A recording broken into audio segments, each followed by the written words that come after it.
आज अमरनाथ यात्रा का दूसरा दिन है, जिसे लेकर कड़ी सुरक्षा व्यवस्था के बीच जम्मू के भगवती नगर यात्री निवास से यात्रियों का तीसरा जत्था नुनवन बेस कैंप और बालटाल बेस कैंप के लिए रवाना हुआ। तीसरे जत्थे में कुल 4,812 श्रद्धालु 259 वाहनों के काफिले के साथ बालटाल और नुनवन बेस कैंप के लिए रवाना हुए। इनमें 2,041 श्रद्धालु बालटाल मार्ग से, जबकि 2,771 श्रद्धालु से कल पवित्र गुफा के लिए निकलेंगे। वहीं चौथे और पांचवें जत्थे के श्रद्धालु भी जम्मू के भगवती नगर यात्री निवास पहुंचने लगे हैं। बाबा बर्फानी के दर्शन को लेकर श्रद्धालुओं में खासा उत्साह देखा जा रहा है। हर साल की तरह इस साल भी जो जितने भी यात्री आए हैं बहुत उत्साह के साथ आए हैं। तत्काल में रजिस्ट्रेशन करवाएंगे। अच्छा महसूस हो रहा है। देखेंगे आगे बाबा की क्या मेहरबानी होगी। उत्साह तो बहुत है, भोले बाबा बुला रहे हैं तो जरूर जाएंगे।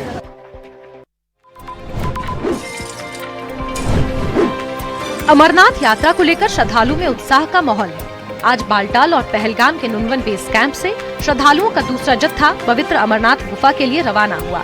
श्रद्धालु पूरे रास्ते हर हर महादेव के जयकारे लगाते हुए आगे बढ़ते नजर आए। यात्रियों की सुविधा के लिए यात्रा मार्ग में हर जगह जरूरी इंतजाम किए गए हैं। यात्रा मार्ग पर सुरक्षा बलों की तैनाती, मेडिकल सुविधाएं और अन्य जरूरी व्यवस्थाएं की गई हैं, ताकि श्रद्धालुओं को किसी तरह की परेशानी का सामना न करना पड़े। मौसम अनुकूल रहने से यात्रा सुचारू रूप से जारी रही। श्रद्धालुओं ने पूरी श्रद्धा और उत्साह के साथ कठिन पहाड़ी रास्तों पर अपनी यात्रा शुरू की। यात्रियों का कहना है कि ये सिर्फ एक धार्मिक यात्रा नहीं, बल्कि भगवान शिव का आशीर्वाद पाने के लिए एक पवित्र अवसर है।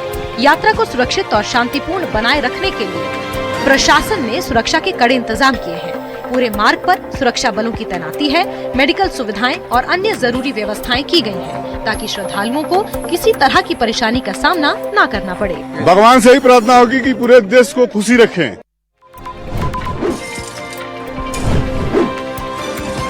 अमरनाथ यात्रा के दौरान बुजुर्ग, बीमार और पैदल चलने में असमर्थ श्रद्धालुओं के लिए पालकी सेवा बड़ी मददगार साबित हो रही है।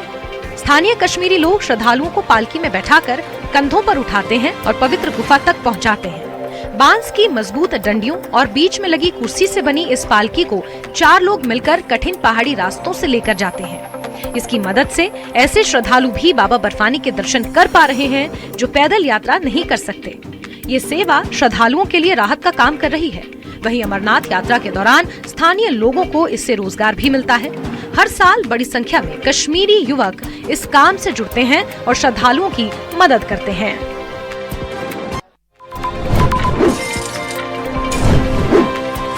सीएम रेखा गुप्ता ने मूनक नहर क्षेत्र में चल रहे विकास और सौंदर्यीकरण कार्यों का निरीक्षण किया। उन्होंने कहा कि जनवरी से काम शुरू हुआ है और हमारा लक्ष्य है कि छठ पर्व से पहले मूनक नहर पूरी तरह स्वच्छ, व्यवस्थित और बेहतर स्वरूप में तैयार हो। सीएम ने अधिकारियों को निर्देश दिए कि कार्यों में और तेजी लाई जाए, गुणवत्ता का पूरा ध्यान रखा जाए और समय समय पर प्रगति की समीक्षा होती रहे। साथ ही स्थानीय नागरिकों से भी नियमित फीडबैक लिया जाए, ताकि जरूरत के अनुसार तुरंत सुधार किया जा सके। वहीं मूनक नहर का कायाकल्प हमारी सोच का विस्तार है, जिसमें विरासत का सम्मान, प्रकृति का संरक्षण और जन सुविधाओं का सशक्त निर्माण साथ साथ आगे बढ़ता है।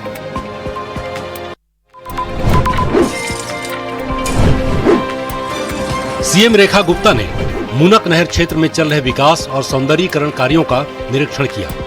उन्होंने कहा कि जनवरी से काम शुरू हुआ है और हमारा लक्ष्य है कि छठ पर्व से पहले मूनक नहर पूरी तरह स्वच्छ, व्यवस्थित और बेहतर स्वरूप में तैयार हो। सीएम ने अधिकारियों को निर्देश दिए कि कार्यों में और तेजी लाई जाए, गुणवत्ता का पूरा ध्यान रखा जाए और समय समय पर प्रगति की समीक्षा होती रहे। साथ ही स्थानीय नागरिकों से भी नियमित फीडबैक लिया जाए, ताकि जरूरत के अनुसार तुरंत सुधार किया जा सके। वहीं मूनक नहर का कायाकल्प हमारी सोच का विस्तार है, जिसमें विरासत का सम्मान, प्रकृति का संरक्षण और जन सुविधाओं का सशक्त निर्माण साथ साथ आगे बढ़ता है।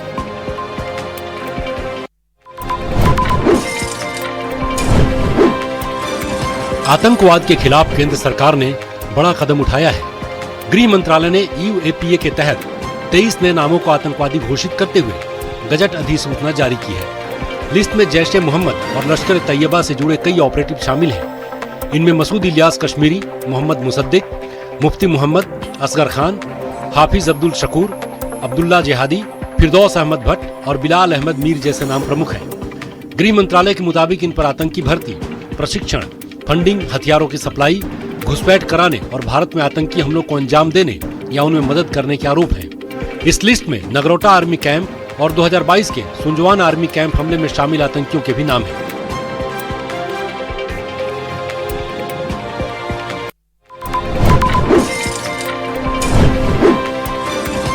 आगरा से एक ऐसी खौफनाक वारदात सामने आई है जिसने हर किसी को झकझोर कर रख दिया है। आरोप है कि एक पत्नी ने न सिर्फ अपने पति की बेरहमी से हत्या की, बल्कि उसकी लाश को घर के ही बाथरूम में गड्ढा खोदकर दफन कर दिया। मामला सिकंदरा थाना क्षेत्र का है। पति सुरेंद्र के लापता होने की रिपोर्ट दर्ज होने के बाद पुलिस करीब 45 दिनों तक उसकी तलाश करती रही, जबकि आरोपी रूबी लगातार पुलिस को गुमराह करती रही। आखिरकार सच सामने आया, जिसके बाद पुलिस ने घर में खुदाई कर कंकाल बरामद किया और जांच शुरू कर दी। पुलिस के मुताबिक रोज रोज की मारपीट और शराब के नशे में होने वाले अत्याचार से तंग आकर पत्नी ने ही पति की हत्या कर दी और शव को घर में ही गाड़ दिया।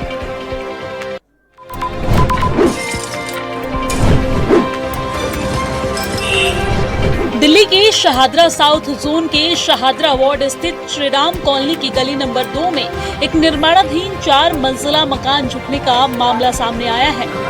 आरोप है कि महज 22 गज के प्लॉट पर बिना अनुमति निर्माण कार्य किया गया। मामला सामने आने के बाद एमसीडी के बिल्डिंग विभाग ने कार्रवाई शुरू कर दी। झुके निर्माणाधीन मकान के मामले ने एक बार फिर से एमसीडी के बिल्डिंग विभाग की कार्य प्रणाली पर सवाल खड़े कर दिए हैं। गौरतलब है कि इससे पहले भी शहादरा वार्ड में ओवर हाइट बिल्डिंग का मामला सामने आया था। एमसीडी की कथित लापरवाही को प्रमुखता से उठाया गया था। अब निर्माणाधीन मकान के झुकने की घटना ने एक बार फिर से शहादरा साउथ जोन के बिल्डिंग विभाग की कार्य प्रणाली पर सवाल खड़े कर दिए हैं।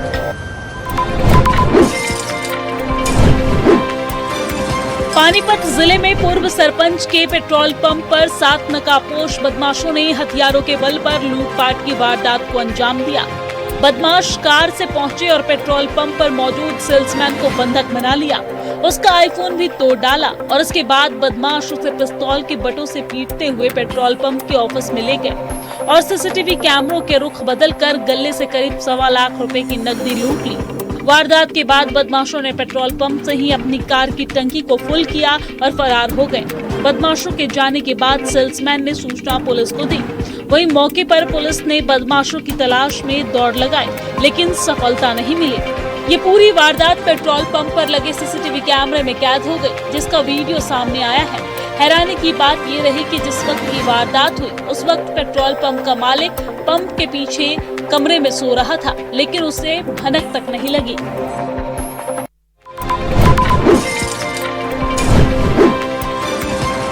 दिल्ली मेडिकल काउंसिल कार्यालय शास्त्री पार्क के बाहर शुक्रवार को विदेशी मेडिकल ग्रेजुएट्स यानी कि FMG ने इंटर्नशिप आवंटन में देरी के विरोध में प्रदर्शन किया। प्रदर्शनकारी डॉक्टरों ने आरोप लगाया है कि दस्तावेज सत्यापन पूरा होने के बावजूद उन्हें अब तक इंटर्नशिप आवंटित नहीं की गई है, जिससे उनका भविष्य प्रभावित हो रहा है। डॉक्टरों ने तख्तियां लेकर प्रशासन के खिलाफ नारेबाजी की और जल्द समाधान की मांग की है। उनका कहना है कि कई बार संबंधित अधिकारियों से संपर्क करने के बावजूद भी कोई ठोस कदम नहीं उठाया गया है।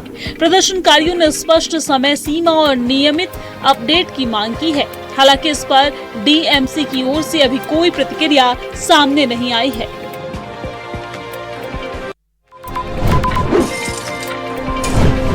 सीएम रेखा गुप्ता ने लाजपत नगर कॉलोनी अस्पताल के नवनिर्मित फ्रंट ब्लॉक और आधुनिक फिजियोथेरेपी सेंटर का लोकार्पण किया। करीब 4 करोड़ की लागत से विकसित इस अस्पताल का उद्देश्य राजधानी के लोगों को बेहतर और सुविधाजनक स्वास्थ्य सेवाएं उपलब्ध करवाना है। अस्पताल में 6 बेड डे केयर सेंटर और साथ ही साथ 12 कंसल्टिंग रूम, कॉन्फ्रेंस रूम और अत्याधुनिक फिजियोथेरेपी सुविधाएं भी शुरू की गई है। मरीजों की सुविधा के लिए बैठने की व्यवस्था और चेयर लिफ्ट भी उपलब्ध करवाई गई है। सीएम ने कहा है कि सरकार का लक्ष्य आधुनिक, पारदर्शी और डिजिटल स्वास्थ्य सेवाएं उपलब्ध करवाना है, जिससे लाखों लोगों को लाभ मिलेगा।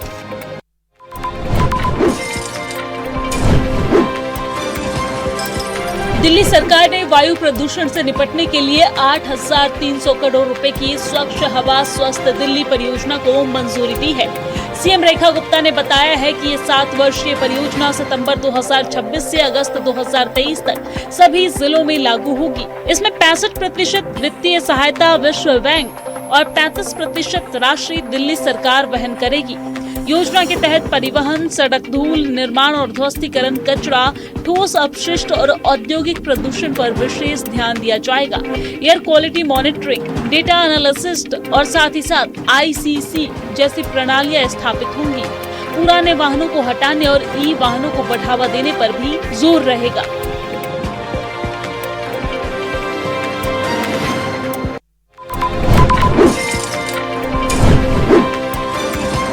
दिल्ली की मुख्यमंत्री रेखा गुप्ता ने दिल्ली ईवी सब्सिडी पोर्टल का शुभारंभ किया और दिल्ली ईवी नीति की पुस्तिका यानी कि बुकलेट का विमोचन भी किया है। इस मौके पर मुख्यमंत्री रेखा गुप्ता ने कहा कि दिल्ली सरकार का उद्देश्य इलेक्ट्रिक वाहनों को बढ़ावा देकर प्रदूषण कम करना, स्वच्छ परिवहन को प्रोत्साहित करना और लोगों के लिए ईवी अपनाने की प्रक्रिया को आसान बनाना है। उन्होंने कहा कि नए ईवी सब्सिडी पोर्टल के जरिए पात्र लाभार्थी ऑनलाइन आवेदन कर सकेंगे, जिससे सब्सिडी वितरण की प्रक्रिया अधिक पारदर्शी और सरल होगी। मुख्यमंत्री ने उम्मीद जताई है कि नई ईवी नीति और पोर्टल से राजधानी में इलेक्ट्रिक वाहनों के उपयोग को बढ़ावा मिलेगा और पर्यावरण संरक्षण के लक्ष्य को हासिल करने में मदद मिलेगी।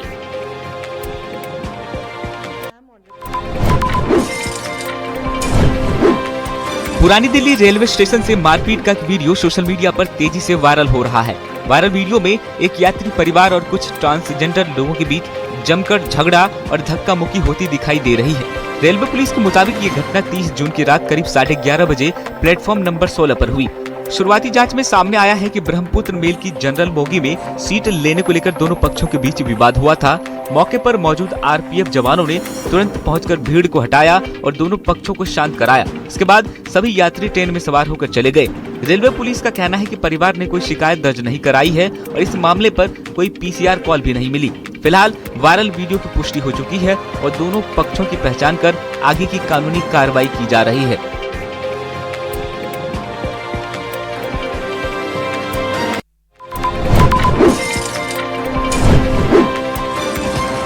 बैट BMS ऐप पर केंद्र सरकार की कार्रवाई के बाद दिल्ली सरकार का बड़ा बयान सामने आया है। दिल्ली के परिवहन मंत्री पंकज सिंह ने न्यूज 18 इंडिया का धन्यवाद करते हुए कहा कि चैनल ने सही समय पर इस मामले को उजागर किया, जिसके बाद सरकार ने ऐप को बैन करने का फैसला लिया। परिवहन मंत्री ने साफ कहा कि दिल्ली में इस तरह की किसी भी गतिविधि को बर्दाश्त नहीं किया जाएगा। उन्होंने कहा कि भारत सरकार के आदेश के बाद जो भी कानूनी और उचित कार्रवाई होगी, दिल्ली परिवहन विभाग उसे पूरी गंभीरता से लागू करेगा। पंकज सिंह ने कहा कि सरकार को जानकारी मिली है कि ऐप को बैन कर दिया गया है और अब केंद्र के निर्देशों के मुताबिक आगे की कार्रवाई की जाएगी। पहले तो मैं न्यूज़ 18 को इसके लिए धन्यवाद भी करूंगा कि उन्होंने इस चीज़ को उजागर किया और इसके बाद हमें सोशल मीडिया के माध्यम से पता चला और इस पर सरकार ने एक्शन लिया, हमारे ट्रांसपोर्ट विभाग ने लिया, दिल्ली पुलिस ने लिया। अब भारत सरकार ने उस ऐप को बंद करने का प्ले स्टोर से डिसीजन भी ले लिया और आदेश भी जारी कर दिए है।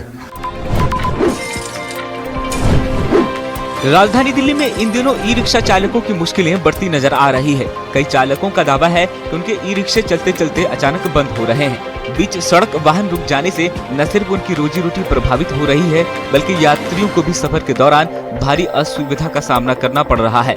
इस समस्या ने चालकों के बीच चिंता का माहौल पैदा कर दिया है। इस पूरे मामले पर ईवी एक्सपर्ट मोहित यादव ने बताया कि रिक्शा की बैटरी को नियंत्रित करने वाला BMS यानी बैटरी मैनेजमेंट सिस्टम ऐप मूल रूप से बैटरी की निगरानी, सुरक्षा और तकनीकी खराबियों को नियंत्रित करने के लिए बनाया गया है, लेकिन हाल ही के दिनों में इसके गलत इस्तेमाल की शिकायतें सामने आ रही है। उनका कहना है कि यदि इस ऐप के जरिए बैटरी को रिमोट तरीके से लॉक या नियंत्रित किया जाता है तो चलते हुए वाहन भी अचानक बंद हो सकते हैं। ऐसी स्थिति न केवल चालक की आजीविका पर असर डालती है, बल्कि सड़क पर मौजूद यात्रियों और अन्य लोगों की सुरक्षा के लिए भी गंभीर खतरा बन सकती है। उन्होंने संबंधित कंपनियों से पूरे मामले की निष्पक्ष जांच कर जल्द समाधान निकालने की अपील की है, ताकि चालक बिना किसी डर के अपना काम कर सके और यात्रियों की सुरक्षा भी सुनिश्चित हो सके।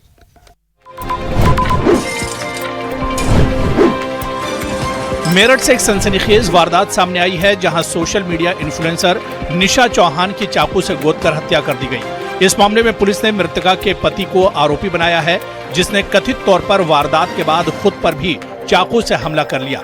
घटना सरूरपुर थाना क्षेत्र के हर्रा कस्बे की है। शुरुआती जांच में गृह क्लेश और पैसों के विवाद को हत्या की वजह माना जा रहा है। पुलिस के मुताबिक आरोपी पति गंभीर रूप से घायल है और अस्पताल में उसका इलाज चल रहा है। वहीं निशा के शव को पोस्टमार्टम के लिए भेज दिया गया है। घटना स्थल पर फॉरेंसिक टीम सबूत जुटा रही है और पुलिस पूरे मामले की हर पहलू से जांच कर रही है। सोशल मीडिया पर सक्रिय रहने वाली निशा खुद को इंस्टाग्राम रील क्रिएटर और ब्यूटिशियन बताती थी। फिलहाल पुलिस इस हत्याकांड की गुत्थी सुलझाने में जुटी है।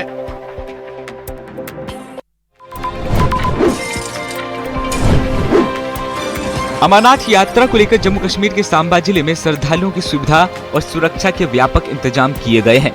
जिला प्रशासन ने लॉजमेंट सेंटरों पर ठहरने, भोजन, पेयजल, चिकित्सा और अन्य जरूरी सुविधाओं की समुचित व्यवस्था की है ताकि यात्रा के दौरान किसी भी श्रद्धालु को असुविधा का सामना न करना पड़े।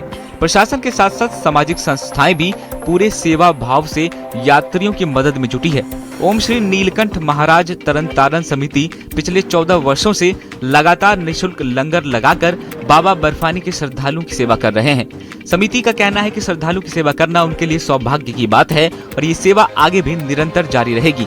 इस दौरान कई श्रद्धालुओं ने सांबा जिला प्रशासन की तैयारियों की सराहना की। उनका कहना है कि सुरक्षा, आवास, भोजन और अन्य सुविधाओं का प्रबंधन बेहद व्यवस्थित है, जिससे यात्रा पहले की तुलना में अधिक सुरक्षित, सुगम और आरामदायक हो गई है। श्रद्धालुओं ने प्रशासन और सेवा में जुटी संस्थाओं का आभार जताते हुए कहा कि बेहतर व्यवस्थाओं के कारण वे पूरी यात्रा के दौरान खुद को सुरक्षित और निश्चित महसूस कर रहे हैं।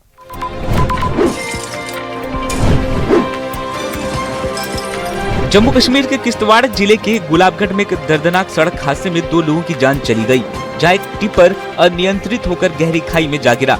हादसा इतना भीषण था कि मौके पर चीख पुकार मच गई। स्थानीय लोग और पुलिस टीम तुरंत घटनास्थल पर पहुंची और राहत एवं बचाव अभियान शुरू हुआ। हादसे के समय टिप्पर पे 4 लोग सवार थे। सभी घायलों को कड़ी मशक्कत के बाद खाई से निकालकर SDH अथोली पद्दर पहुंचाया गया, जहां अनिरुद्ध सिंह को डॉक्टरों ने मृत घोषित कर दिया। वहीं गंभीर रूप से घायल दीपक कुमार को बेहतर इलाज के लिए जिला अस्पताल किश्तवाड़ रेफर किया गया, लेकिन इलाज के दौरान उन्होंने भी दम तोड़ दिया। हादसे में सुपूत सिंह और रविंदर सिंह गंभीर रूप से घायल हैं, जिनका इलाज जारी है। इस हादसे पर पद्दर के विधायक सुनील कुमार शर्मा ने गहरा दुख जताते हुए मृतकों के परिजनों के प्रति संवेदना व्यक्त की है और स्वास्थ्य अधिकारियों को घायलों के बेहतर इलाज के निर्देश दिए हैं। फिलहाल पुलिस हादसे के कारणों की जांच में जुटी हुई है।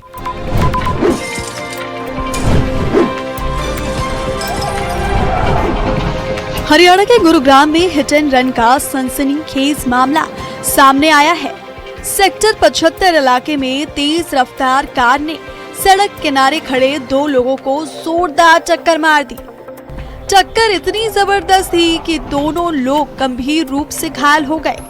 हादसे के बाद कार में सवार तीनों युवक मौके से फरार हो गए। वहीं घटना की सूचना मिलते ही पुलिस मौके पर पहुंची और घायलों को इलाज के लिए अस्पताल भिजवाया गया। वहीं पुलिस आसपास के CCTV फुटेज खंगाल रही है और फरार आरोपियों की पहचान कर उनकी तलाश में जुटी हुई है। शुरुआती जांच में तेज रफ्तार और लापरवाही से वाहन चलाना हादसे की मुख्य वजह माना जा रहा है।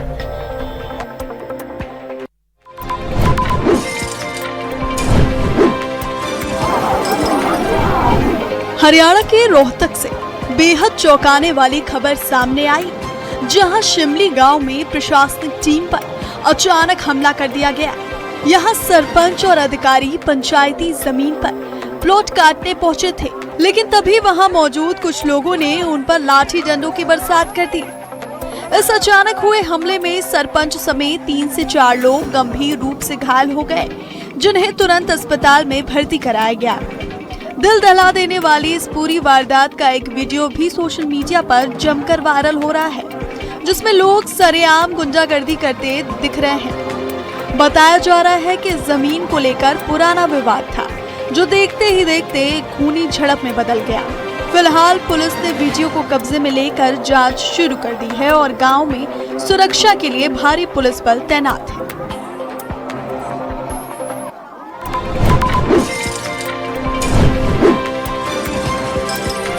यूपी के शामली से बेहद दुखद और झकझोर देने वाली खबर सामने आई, जहां कैराना कस्बे में एक कच्चा मकान ताश के पत्तों की तरह ढह गया। पिछले 2 दिनों से हो रही लगातार बारिश की वजह से मजीद कॉलोनी में घर की कच्ची छत अचानक भरभरा कर नीचे गिर गई। इस दर्दनाक हादसे में अपने मायके आई 25 साल की शाहजहां नाम की महिला की मलबे में दबने से मौत हो गई, जबकि उसके 2 मासूम बच्चों समेत परिवार के 4 लोग घायल हो गए। हादसे के वक्त महिला घर के अंदर खाना बना रही थी, तभी ये जोरदार धमाका हुआ और पूरा परिवार मलबे के नीचे दफन हो गया। चीख पुकार सुनकर दौड़े पड़ोसियों ने भारी मशक्कत के बाद सभी को बाहर निकाला, लेकिन तब तक महिला दम तोड़ चुकी थी। प्रशासन की टीम ने मौके पर पहुंचकर मामले की जांच शुरू कर दी है और पीड़ित परिवार को हर संभव मदद का भरोसा दिया।